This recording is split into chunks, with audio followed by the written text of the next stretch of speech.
Explain the importance of effective communication हम देखते हैं। Number 1, achieving goals. तुम कैसे स्टार्ट करोगे? Every organisation has some sort of goals.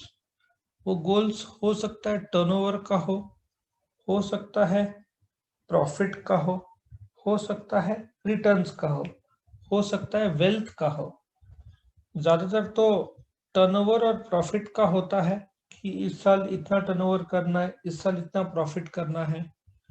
The moment company का गोल सेट होता है, वो गोल कम्युनिकेट किया जाता है सारे के सारे एम्प्लॉयज, मैनेजर्स, डायरेक्टर्स, सबको, ताकि सब के सब लोग यूनिफाइड मिलकर उस गोल को अचीव करने के लिए काम कर सके। So communication of goals helps achieve the goals. मतलब सिर्फ communication of goals helps achieve नहीं, उसके बाद काम भी करना होता है। लेकिन बोलने का तात्पर्य यह है कि वंस तुमने गोल सेट कर लिया, देन काम शुरू होता है, लेकिन you are informing every employee कि कंपनी इस दिशा में जाना चाहती है। जैसे कि फॉर एग्जाम्पल जो पतंजलि है, उसका टर्नओवर है करीबन 10,000 करोड़। नाउ अगले 2 से 3 साल में उसका टारगेट है कि टर्नओवर 20,000 करोड़ करना है। कुछ साल पहले, 4-5 साल पहले उनका टर्नओवर सिर्फ 5,000 करोड़ था। बहुत जल्दी उन लोगों ने डबल किया। ठीक है, पहला point is achieving the goals. दूसरा, इंक्रीज्ड प्रोडक्टिविटी। ना मैं तुमको एग्जांपल देता हूं, ये पॉइंट नंबर 2 में हम हैं। बहुत सारे कंपनीज, जब कोविड में लॉकडाउन हुआ तो प्रोडक्शन रुक गया, क्योंकि ऑर्डर ही नहीं था, लॉकडाउन था सब जगह। लॉकडाउन खत्म हुआ, जैसे जैसे इकोनॉमी ओपन अप होते गया, वैसे वैसे प्रोडक्टिविटी बढ़ते गया। और इस साल जो दिवाली में सेल हुआ है, that is 10% more than other. पिछले साल से 10% ज्यादा। सोचो, इकोनॉमी अपना 6 महीना बंद था, फिर भी लोगों ने दिवाली में जबरदस्त शॉपिंग किया, online and offline. So what happens, the productivity of staff can be increased by effective communication. तुम प्रोडक्टिविटी कैसे बढ़ाओगे? एक तो उनको ट्रेनिंग देके, ठीक है ना, staff should be consistently asked to share better way of doing things. इसको एक कंसेप्ट में तुमको गिनाता हूं इधर, मैनेजमेंट का कंसेप्ट है, जिसको हम ब्रेनस्टॉर्मिंग बोलते हैं। ब्रेनस्टॉर्मिंग एक ऐसा कंसेप्ट है जिसमें सपोजिटली 5 जन हैं, उनको मीटिंग में बुलाया, 5 लोग को बोला जाता है ना, तुम्हारे मन में जो भी आइडियाज है उसको फिल्टर मत करो। जो मन में कितना भी कचरा आइडिया तुमको लगे, फिर भी उसको बोलो। इफ यू चेक आउट, ऐसे कम से कम 200 आइडियाज निकलते हैं। 5 लोग के पास दुनिया भर के आइडिया, 100-200 आइडियाज निकलेंगे। फिर एक एक करके आइडिया को देखेंगे, वर्थ है क्या इम्प्लीमेंट करना, नहीं। फिर रिवर्स साइकोलॉजी, मतलब कम कम कम करते हुए लास्ट के एक भी आइडिया ना, तुम बोलो कि एक आइडिया, याद रखो, बल्ब इन्वेंट करने का एक आइडिया ने पूरा बोलते ना वर्ल्ड को बदल दिया। ऑफ कोर्स उसके बाद 10,000 एक्सपेरिमेंट्स के एडिशन ने, वो अलग बात है, लेकिन बल्ब इन्वेंट करने का आइडिया से जो काम शुरू हुआ, पूरा दुनिया बदल गया। तो स्टाफ का प्रोडक्टिविटी बढ़ाना हो तो स्टाफ को पूरे तरीके से मौका देना चाहिए कि उनको जो भी मन में आइडियाज है वो कंपनी के साथ शेयर करें। कई बार ऐसे होता है कि तुम्हारे जो आइडियाज है, सीट बेल्ट, जो सीट बेल्ट का आइडिया है, जहां तक मुझे लगता है सीट बेल्ट इन्वेंट किया है कौन सी कंपनी ने, हाँ याद आया, वॉल्वो ने इन्वेंट किया था। और वो जो लॉक हो जाता है ना बेल्ट, जब तुम बेल्ट लगाते हो और वो झटका बैठता है तो लॉक हो जाता है, एम्प्लॉय का आइडिया था।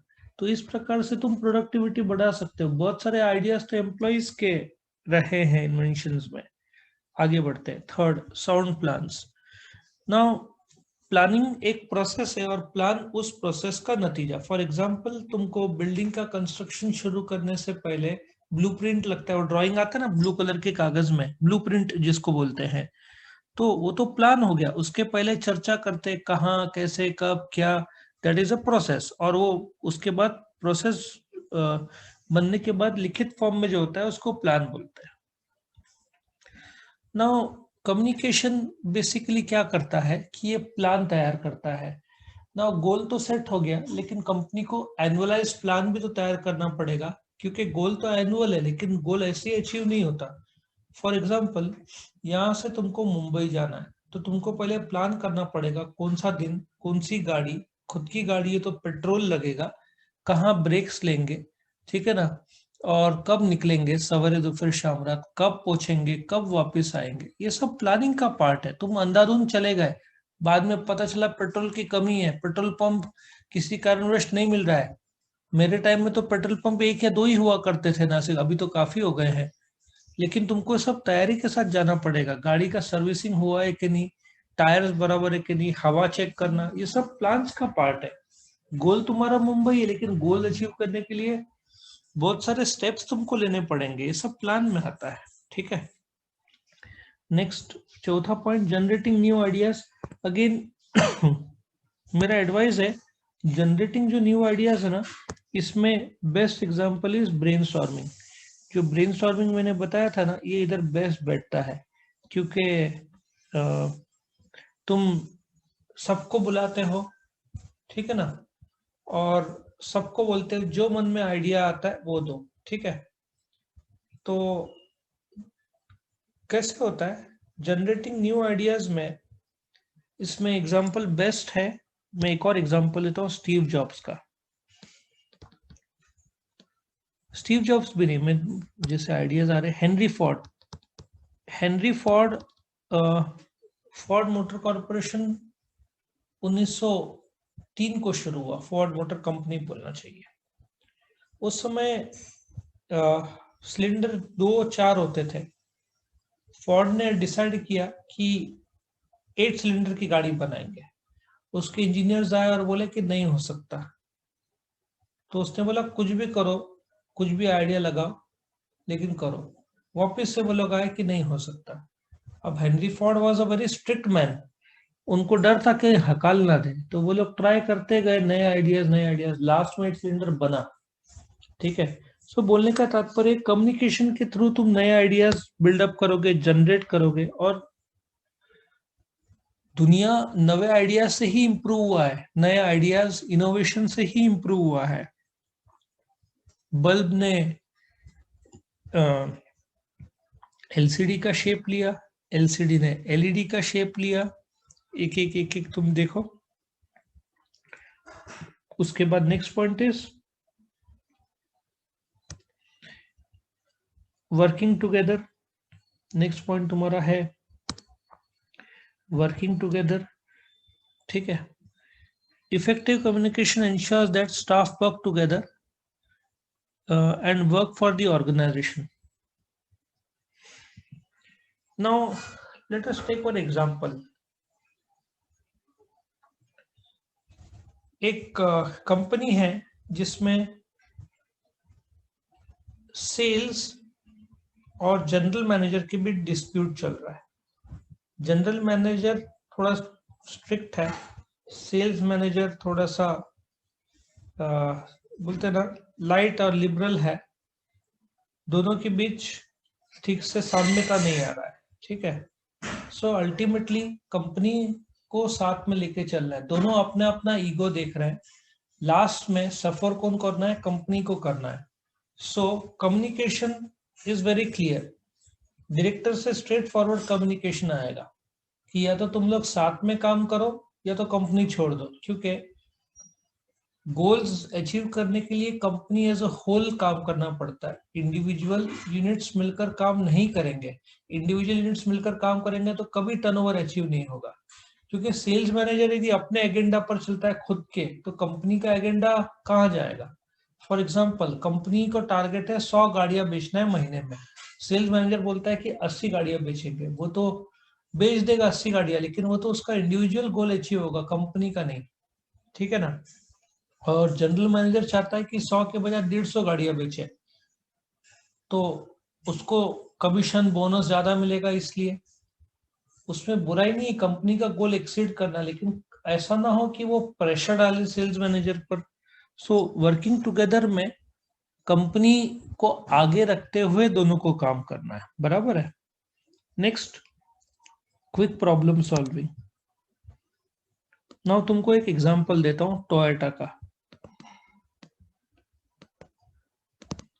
ठीक है। इधर में ओके, टोयोटा का एक एग्जांपल देता हूँ। टोयोटा का जो प्रोडक्शन चालू रहता है, बराबर है, कार्स बनाते हैं जापान में, इंडिया में। पहले आई थिंक उसका नाम टोयोटा था, टेक्सटाइल का कुछ बनाते थे वो लोग। तो टोयोटा में एक भी कार में कुछ डिफेक्ट दिखता है उनको, बराबर है, एक भी। ये भी कैसे कम्युनिकेशन यूज होता है, देखो। सपोजिटली कार में एक वर्कर को डिफेक्ट दिखा, उनका जो प्रोडक्शन है ये शेप में होता है, ऐसे, ये शेप है ना, बाकी लोग का अलग है। टोयोटा का वर्ल्ड का बेस्ट प्रोडक्शन माना जाता है, उस प्रोडक्शन को कानबान सिस्टम बोलते हैं। अब क्या होता है कि जिस कार में डिफेक्ट आया, तो इधर एक स्विच रहता है, उसने स्विच दबाया ना वर्कर ने, सारा का सारा प्रोडक्शन डिपार्टमेंट बंद हो जाता है। नॉर्मली कोई भी कंपनी ऐसा करती नहीं है, but Toyota is very clear, एक भी डिफेक्ट निकला, वो वर्कर मेन स्विच दबाता है, पूरा प्रोडक्शन रुक जाता है, सब लोग भाग के आते हैं उधर और देखते हैं कि डिफेक्ट कहाँ पे है। जैसे डिफेक्ट पकड़ा, देन पीछे पीछे कहां से शुरू हुआ, they go back, reverse reverse reverse reverse, और कम्युनिकेशन करते हुए सोर्स में चले जाते हैं। और फिर वो डिफेक्ट जब तक निकलता नहीं है तब तक प्रोडक्शन शुरू होता नहीं है। अभी प्रोडक्शन रुक गया है, मतलब कंपनी को लॉस हो रहा है, लेकिन ये यदि कोई कस्टमर को तुम डिफेक्टेड गाड़ी दोगे तो कस्टमर तो नाराज हो जाएगा। इसको अवॉइड करने के लिए ये सिस्टम बनाया है। इससे प्रॉब्लम सॉल्विंग बहुत फास्ट होता है, क्योंकि डिफेक्ट दिखला, पूरा प्रोडक्शन रोको, सब भाग के आते हैं, सब मिलकर कम्युनिकेट करके ढूंढ ढांड के निकालते हैं और प्रॉब्लम क्लियर करते हैं। सो आई होप यू अंडरस्टैंड कि communication ensures decisions are well thought before we taken. Next math. Next point. Resolving disputes.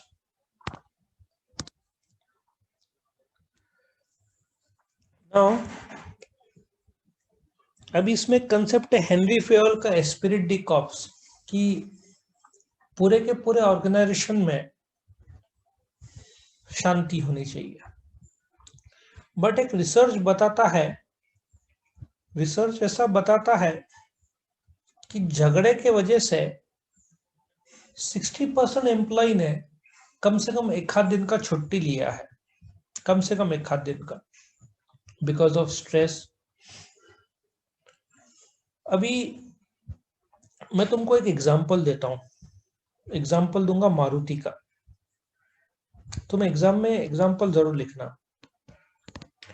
आज से कुछ साल पहले मारुति कंपनी, और मारुति कंपनी मतलब मैनेजमेंट, मारुति का मैनेजमेंट, डायरेक्टर्स, मैनेजर्स और जो वर्कर्स हैं, उनके बीच में कुछ तो डिस्प्यूट हुआ, ठीक है। Normally dispute is always related to pay, maximum pay से रहता है, बाकी सिचुएशन अलग हो सकते हैं, बट पे मैक्सिमम, पगार ज्यादा चाहिए, ये सबसे बड़ा डिस्प्यूट का कारण रहता है। और डिस्प्यूट इतना बढ़ गया कि मारामारी हो गया। अभी कंपनी को में एक डिपार्टमेंट है एचआर, एचआर का काम है ये सब मैनेज करना, लेकिन वो मैनेज उस समय नहीं हो पाया, वर्कर्स ने एक एचआर के आदमी को मार डाला। तुम बोलोगे अरे बाप रे, बजाज कंपनी में 3 लोग मरे हैं पुलिस फायरिंग में। एक ग्रेजियनो करके कंपनी है गुड़गांव आई थिंक का, वहां पे वर्कर्स ने सीईओ को मार डाला था, कलकत्ता में मारा गया आदमी। सो conflict dispute can lead to death also, company में बहुत बार हुआ है। अच्छा, ठीक पिछले साल वापस से डिस्प्यूट शुरू हुआ मैनेजमेंट और वर्कर्स। ना पिछले साल दोनों ने अपने लेसन लिए, क्योंकि वर्कर्स ने मारा तो पुलिस केस होता है, ठीक है ना, पुलिस केस हुआ तो अरेस्ट होगा वर्कर्स को, कंपनी का नाम खराब होता है, दोनों को मतलब लूज लूज सिचुएशन है, दोनों पार्टी लूज करते हैं। इस बार जब वर्कर्स को पगार ज्यादा चाहिए था तो लड़ाई के बजाय डिस्प्यूट चल रहा था। अभी कंपनी को भी नाम खराब करना नहीं था, वर्कर्स को भी जेल में जाना नहीं था, यदि तुम मारोगे किसी को तो जेल तो होगी। अब दोनों आमने सामने बैठे और डिस्कस किया गया क्या की कर सकते हैं। काफी मीटिंग्स के बाद में सॉल्यूशन निकला, दोनों पार्टी ने एग्री किया। अच्छा, कंपनी ने क्या बोला, सिंस तुमने इस बार शांतिपूर्ण सब किया, इस महीने का तुम्हारा पगार में 4,000 रुपया एक्स्ट्रा ये महीने का जो हम दे रहे हैं, बिकॉज शांति से सेटल हो गया, वर्कर्स भी खुश। सो देखो कैसे शांतिपूर्ण, और ये कैसे सॉर्ट आउट हुआ, लगातार मीटिंग से, कम्युनिकेट करके, बिना कम्युनिकेशन के तो कुछ नहीं है। ठीक है, नेक्स्ट में आते हैं, गुडविल। बेस्ट एग्जांपल यहां पे मैं दूंगा बॉश कंपनी का। बॉश कंपनी के प्रिंसिपल्स बहुत क्लियर है। बाहर का कोई भी आदमी कंपनी में आकर किसी को भी गिफ्ट दे नहीं सकता, वो एक प्रकार का रिश्वत ही होता है। फॉर एग्जाम्पल, मैं जाकर परचेज डिपार्टमेंट के परचेज मैनेजर को गिफ्ट देता हूँ, सीधा हिसाब है, वो मेरे से खरीदे, 10 रुपए का दाम में 11 रुपए कोट करूँ तो भी वो स्वीकार लेगा, है ना। तो वो लोग बहुत क्लियर है, तुम गिफ्ट लेकर आए, कंपनी तुमको हकल नहीं देगी, कंपनी बोलती है सर आप गिफ्ट गेट में रखो और फिर अंदर जाके मिलो, बट गिफ्ट तुम अंदर। ऑफ कोर्स वो आदमी एम्प्लॉय के घर जाकर दिए, वो उसका पर्सनल मैटर है, कंपनी के अंदर ये सब कायदा चलता नहीं है। अच्छा, फिर क्या हुआ, बॉश कंपनी में एक कुछ साल पहले की घटना है, 4 लोग दारू पी कर आए थे वर्कर्स, तो कंपनी ने उनको काम से हकाल दिया और वर्कर्स पूरे स्ट्राइक में चले गए और बॉश ने वापस नहीं लिया उनको। फिर वर्कर्स लोग चले गए चीफ मिनिस्टर के पास और बॉश वॉज वेरी क्लियर, उन्होंने गवर्नमेंट को बोला देखो हम लोग एक जर्मन कंपनी है, हम लोग मल्टीनेशनल कंपनी है, यदि वर्ल्ड का हमारा टर्नओवर 100 रुपए है तो नासिक का 80 पैसा देता है 100 रुपए में। हमारा एक और प्लांट है बैंगलोर, हम 2 मिनट में महाराष्ट्र का प्लांट बंद करके चले जाएंगे। अब उन्होंने बंद कर दिया तो महाराष्ट्र गवर्नमेंट को टैक्स का पैसा मिलेगा नहीं, कुछ भी नहीं हुआ, उन लोगों ने कभी 4 वर्कर्स को वापस नहीं लिया, इसके बाद वर्कर्स कभी दारू पी के नहीं आए, क्योंकि उनको पता था कंपनी, इससे कंपनी का गुडविल बहुत बढ़ गया कि कंपनी। अच्छा, एक और केस था जो सुनने में आया था कि बॉश को एक कंसेप्ट है जिसको एक्सपोर्ट ओरिएंटेड यूनिट बोलते हैं, तुम जब एक्सपोर्ट करना चाहते हो तो एक तुम ईओयू का बेनिफिट ले सकते हो जिसमें तुमको कस्टम ड्यूटी नहीं लगेगा, उसके लिए सब अप्लाई करना पड़ता है। ये भी न्यूज है, कितना ट्रू है पता नहीं, बट ट्रू ही होना चाहिए। तो उन्होंने जब गवर्नमेंट के पास अप्रोच किया लाइसेंसेज और सब के लिए, तो किसी ने उनसे रिश्वत मांगा, वापस से उन्होंने धमकी दिया कि हम बंद कर देंगे अपना काम इधर, क्योंकि हम उल्टे काम करते नहीं है, हम सीधे तरीके से काम करते हैं। उनको लाइसेंस दिया गया, उन्होंने 1 रुपए का रिश्वत दिया नहीं। सो बॉश इज वेरी क्लियर, हम 1 रुपए का रिश्वत देंगे नहीं, 1 रुपए का रिश्वत लेंगे नहीं। आज वर्ल्ड के बड़े बड़े कंपनीज को पंप्स जो है गाड़ी के वही सप्लाई करते हैं, ठीक है ना। सो उनका गुडविल काफी अच्छा है कि कंपनी एथिकल है, ईमानदार है। Next, coordination. Next point is coordination. Now let us understand, अभी दिवाली चला गया, सपोजिटली दिसंबर में क्रिसमस है, अभी गोवा साइड तो क्रिश्चियंस काफी मिलेंगे तुमको, है ना। सो लेट अस अंडरस्टैंड कि वैसे तो 50% इलेक्ट्रॉनिक्स तो दिवाली में बिकता है, लेकिन सेल्स डिपार्टमेंट ने गोल सेट किया कि हम एक काम करते हैं, गाड़ी वापस ले लेते हैं कि 1000 गाड़ी क्रिसमस में बिकेंगे, इसको सेल्स फोरकास्टिंग बोलते हैं। अच्छी बात है, लेकिन भाई गाड़ी बेचने के लिए गाड़ी बनाना भी पड़ता है। फिर मैटर जाएगा प्रोडक्शन डिपार्टमेंट के पास। प्रोडक्शन डिपार्टमेंट को 1000 गाड़ी बनाना पड़ेगा। प्रोडक्शन डिपार्टमेंट परचेज डिपार्टमेंट को बोलेगा बनाने खरीदने रॉ मटेरियल्स। ये लोग तीनों अकाउंट से कांटेक्ट करेंगे कितना गाड़ी का कीमत होना चाहिए प्रोडक्शन के लिए, मैन पावर, ये सब। मैन पावर के लिए अगेन एचआर डिपार्टमेंट आएगा। तुम देखो, सेल्स वाले बेचेंगे तब जब प्रोडक्शन वाले प्रोड्यूस करेंगे, प्रोडक्शन वाले तब प्रोड्यूस करेंगे जब परचेज वाले रॉ मटेरियल खरीद के देंगे, प्रोडक्शन तब होगा जब एचआर के लोग एम्प्लॉय देंगे, मैन्युफैक्चरिंग के लिए वर्कर देंगे। इन सबको पेमेंट अकाउंट डिपार्टमेंट करेगा। आई होप समझ में आ रहा है। इन सब का कोऑर्डिनेशन नहीं रहा। सेल्स ने तो बोला बेचेंगे, लेकिन प्रोडक्शन वालों ने बनाया नहीं, तो कैसे कंपनी चलेगा? तो कोऑर्डिनेशन के बिना तो कंपनी चलना नहीं है। सो कम्युनिकेशन में कोऑर्डिनेशन बहुत बड़ा पार्ट प्ले करता है। Next point is customer satisfaction. Now of course product quality और pricing plays a major part in satisfaction. आजकल रिसेंट टाइम इफेक्टिव कम्युनिकेशन काफी बेनिफिट प्ले करता है। यहाँ पे मैंने एग्जांपल आईसीआईसीआई बैंक का दिया है। क्या होता है, सबसे ज्यादा फ्रॉड जो हुआ है, ऑनलाइन फ्रॉड जिसको बोलते हैं, वो लॉकडाउन के दरमियान ही हुआ है।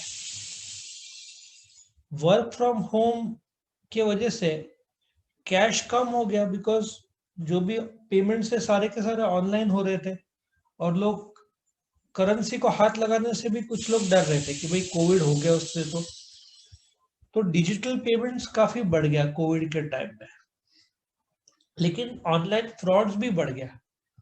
मैं तुमको एक बहुत कॉमेडी किस्सा बताता हूँ। एक नासिक में एक आदमी है, उसके नाम पे कुछ खेती है, ठीक है ना। अब गवर्नमेंट सब्सिडीज देता रहता है। उसको एक फोन आया कि एक गवर्नमेंट की तरफ से एक स्कीम है। वो आदमी, ये जो आदमी है जिसके नाम पर खेती है, वो थोड़ा लालची है। तो उसको किसी अनजान आदमी ने फोन किया और बोला कि देखो, एक ट्रैक्टर, ये कोविड जस्ट खत्म हो रहा था तब की बात है, हो रहा था या हो चुका था उसके आसपास, कि एक स्कीम है गवर्नमेंट का, एक ट्रैक्टर तुम खरीदो। और उसने बोला देखो, 5 लाख का ट्रैक्टर आता है। वैसे 35% सब्सिडी मिलता है इसके लिए, ट्रैक्टर के लिए, महाराष्ट्र की बात कर रहा हूँ। और मतलब करीबन 2.25-2 लाख जितना सब्सिडी मिलता है। और बाकी मशीन्स के लिए 50% मिलता है गवर्नमेंट की तरफ, महाराष्ट्र की तरफ से सब्सिडी रहता है। तो उसने बोला कि अपन ट्रैक्टर ऑर्डर करते हैं, मैं तेरे को मैक्सिमम सब्सिडी 2-3 लाख का सब्सिडी दे दूंगा, तू मुझे तेरा बैंक अकाउंट नंबर दे। वो आदमी ने लालच के चक्कर में, अब गवर्नमेंट ऑफ महाराष्ट्र जब 35% सब्सिडी दे रहा है, तो सीधा हिसाब है, तुम 35% मतलब 2.25 लाख रुपया, 5 लाख का ट्रैक्टर में करीबन 2.25 लाख का सब्सिडी तुमको मिलना चाहिए। लेकिन उसने ऑफर दिया 3 लाख, 3.5 लाख, 4 लाख। ये आदमी को लालच आ गया। उसने बोला सब्सिडी का रकम ट्रांसफर करने के लिए तुम्हारा बैंक अकाउंट नंबर, ओटीपी, ये सब लगेगा। और ये आदमी ने सब दे दिया। अगले आधे घंटे में उसका 20,000 रुपया जो खाते में पैसे थे गायब हो गया। ये शॉक में आ गया, इसने चेक किया, वापिस नंबर ब्लॉक। दूसरे नंबर से फोन किया तो उठाया नहीं उसने। तो इस प्रकार से फ्रॉड बहुत सारे होते हैं, हुए हैं लॉकडाउन में। तो आईसीआईसीआई बैंक, आजकल आईसीआईसीआई नहीं, एचडीएफसी बैंक भी सारे के सारे कुछ न कुछ मैसेजेस भेजते हैं कि ओटीपी किसी के साथ शेयर मत करो, एम्प्लॉय कभी भी अकाउंट नंबर मांगेगा नहीं, ऐसा सब। तो अभी लोग भी समझदार हो गए, किसने फोन किया, ओटीपी मांगा, ऐसे कुछ तो लोग देते नहीं। आखिरी पॉइंट है स्ट्रॉन्गर बिजनेस रिलेशनशिप। नाउ जैसे कि सप्लायर्स हो, होलसेलर्स हो, रिटेलर्स हो, तुम अमेजन का केस लोगे तो हजारों रिटेलर्स उनके साथ जुड़े हुए हैं। तुमको लगातार अच्छा कम्युनिकेशन करना पड़ेगा कस्टमर्स के साथ, रिटेलर्स के साथ, होलसेलर के साथ, क्योंकि बिजनेस दोनों को करना है। तो अच्छे तरीके से कम्युनिकेशन करके लॉन्ग टर्म रिलेशनशिप मेंटेन किया जा सकता है, ठीक है ना। कम्युनिकेशन बहुत बड़ा पार्ट प्ले करता है एक अच्छा रिलेशनशिप रखने। तुम उनको सप्लाई कर रहे हो जो उनको चाहिए, होलसेलर रिटेलर को, या उनसे गुड्स खरीद रहे हो, बट अल्टीमेटली तुम्हारा रिलेशनशिप खराब रहेगा, कम्युनिकेशन ठीक से नहीं रहेगा, तो लॉन्ग टर्म रिलेशनशिप टिक नहीं सकता। कोई ना कोई पार्टी नाराज होके रिलेशनशिप तोड़ देगा। उससे अच्छा कम्युनिकेशन रखा तो लॉन्ग टर्म रिलेशनशिप रहता है। और बिजनेस क्या है, रिलेशनशिप ही तो है। तो यहाँ पे एक मिनट, ये क्वेश्चन खत्म हो जाता है। ओके, इसको क्लियर स्क्रीन कर देवे और स्टॉप शेयर।